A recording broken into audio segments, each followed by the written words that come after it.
Di sini saya akan menjelaskan tentang proses terjadinya oogenesis. Oogenesis merupakan proses pembentukan sel kelamin perempuan, yaitu sel telur atau ovum, dan terjadi di dalam organ yang disebut ovarium. Berbeda dengan spermatogenesis yang dimulai ketika anak laki-laki mulai masuk masa pubertas. Sedangkan pada oogenesis dimulai sebelum anak perempuan lahir. Anak perempuan sudah memiliki bakal sel ovum atau sering disebut dengan sel primordial sebanyak 2000 hingga 2 juta. Namun, hanya sekitar 40.000 yang tersisa saat anak perempuan masuk masa pubertas, dan hanya 400 saja yang akan matang atau berkembang sempurna. Satu sel telur yang matang diopulasikan atau dikeluarkan dari ovarium selama siklus reproduksi. Di dalam ovarium terdapat folikel yang berukuran kecil dengan calon bakal sel telur di dalamnya, atau disebut sebagai folikel primordial.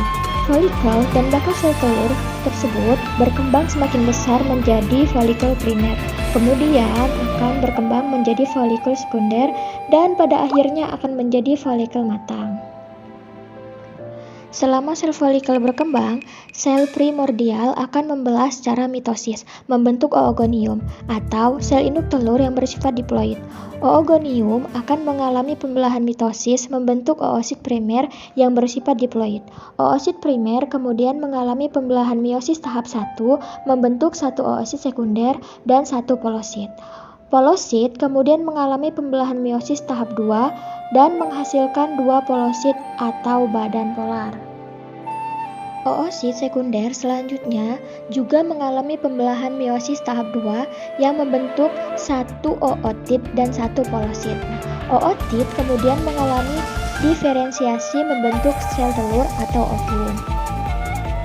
Pada akhirnya, peristiwa oogenesis dari sel induk telur atau oogenium akan dihasilkan satu ovum yang bersifat haploid dan 3 polosit yang bersifat haploid.